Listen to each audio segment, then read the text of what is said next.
அதுக்கப்புறம் சிவாஜிக்கு இணையான ஒரு நடிகன், ஒரு அவதாரம் இல்ல 10 அவதாரம் போடுவாப்ல. கெட்டப் சேஞ்ச் பண்றதுல மண்ண 150 படங்கள் நடிச்சிருக்காரு. ரிமோட்டை எடுத்து டிவியை 2ஆ உடைச்சாப்ல. உடைச்சி ஒரு கட்சி சொன்னாரு, கொள்கையை கேட்டாங்க. கொள்கையை நான் அப்புறம் சொல்றேன்னாரு. கடைசிக்கும் கொள்கையை சொல்லல.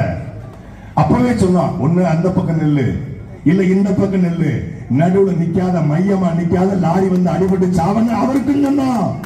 திமுகவை எதிர்த்து கட்சி தொடங்கி கிட்டத்தட்ட 15 லட்சம் வாக்களை பெற்று நாடாளுமன்ற தேர்தலில் ஜஸ்ட் மிஸ்ல 2021 சட்டமன்ற தேர்தலில் கோவை தொகுதியில 1020 வாக்களை தோத்து போய் இன்னைக்கு அறிவாலயம் வாசல்ல டார்ச் லைட்டோடு நின்றுகிட்டு இருக்காரு கமலஹாசன். இவங்களுக்கே இந்த நிலைமைன்னா உன் நிலைமைய நினைச்சா bro, what bro, this is very wrong bro. பெரிய பெரிய ஜாம்பவான்கள் சிவாஜி, பாக்கியராஜி, மரியாதைக்குரிய கமலஹாசன், இவங்கெல்லாம் என்னன்னாங்க, கொள்கை இல்லாமல் தோற்று போனார்கள். கொள்கை இல்லாத ஒரு கூட்டம் தோற்று போகும், கொள்கை உள்ள ஒரு கூட்டம் தோற்றே போனாலும் துணிந்து நிற்கும். அதற்கு நாம் நல்ல கட்சி ஒரு சான்று. கொள்கையுள்ள கூட்டம் எப்போது நிற்கும். தோத்துக்கிட்டே இருக்கீங்களே, நீங்க ஜெயிப்பீங்களா? நல்ல கண்ணு தோத்தே போயிட்டார் கடைசி வரைக்கும். நல்ல கண்ணு தோத்து போறதுனாலே அவர் கெட்டவரா? கருணாநிதி ஜெயித்து கொண்டே இருப்பதனால அவர் நல்லவரா? கடைசி வரைக்கும் தோற்றார். ஒரு மதிப்பிற்குரிய ஐயா நல்ல கண்ணு தோத்து போயிட்டனால என்னாச்சு? யார்கிட்ட தோத்தாரு? மக்கள்கிட்ட, எங்கள் மக்கள்கிட்ட, எங்கள் சாத்தூர் மக்கள்கிட்ட, எங்கள் உறவினர்கள்ட்ட, எங்கள் அண்ணன் தம்பி கிட்ட, எங்கள் அக்கா தங்கச்சி கிட்ட நாங்கள் தோற்கடிக்கப்பட்டோம். தோற்கடிக்கப்பட்டாலும் ஓட்டுக்கு ஒத்தருவா படத்தை கொடுக்காம இந்த நாடாளுமன்ற தேர்தலில் 34 லட்சம் வாக்குகளை நாங்கள் பெற்றோம்.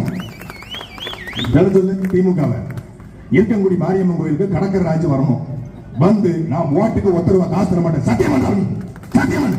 நீ உண்மையிலேயே நீ நல்லவன் நேர்மையான எங்க அண்ணன் ஆனந்தராஜ் நாளை காலை நான் கூட்டு வரேன் இருக்கங்குடி மாரியம்மன் கோயிலுக்கு.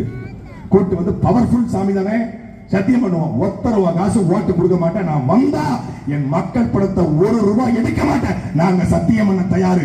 கடற்கரை ராஜோ, நயினார் நாகேந்திரோ சத்தியம் பண்ண தயாரா?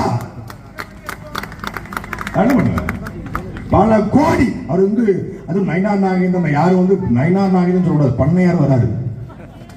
பண்ணையார் அல்ல, இவன் பாமரன். அவர் பண்ணையார், இவன் பாமரன். பாமரனுக்கு உங்கள் ஓட்டா இல்ல பண்ணையாருக்கு உங்கள் ஓட்டா என்பதை நீங்க கற்பனை செஞ்சு பாருங்க. தொகுதி மக்களுக்கு எதுவும் செய்யாம அங்கிருந்து ஓடி வர்ற பண்ணையாரா, என்னுடைய வருமானத்தை விட என் இனமானமே எண்ணிக்கிற என்னுடைய அண்ணன் ஆனந்த ராஜா என்பதை கற்பனை செஞ்சு பாருங்க. என் அன்பிற்குரிய மக்களே, தமிழ்நாட்டு அரசியல் களத்துல 1 விழுக்காடு வச்சிருக்கிற கட்சி எல்லாம் திமுக கூட அதிமுக கூட கூட்டணி. 2 விழுக்காடு வச்சிருந்தா இன்னைக்கு 10 சீட்டு.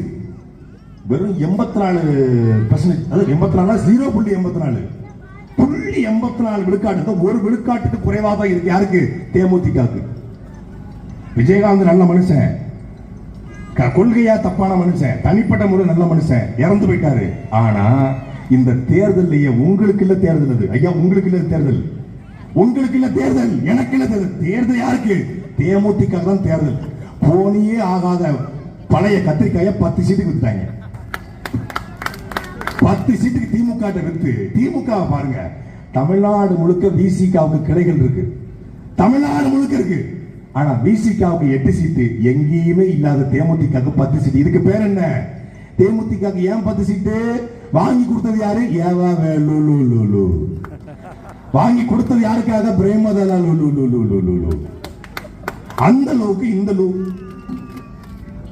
நாங்கள் எந்த மொழிக்காரர்களுக்கும் எதிரி அல்ல. வாழும் உரிமை எவருக்கும் உண்டு, ஆளும் உரிமை தமிழர் எவருக்கே உண்டு. இது எங்க கொள்கை முழக்கம்.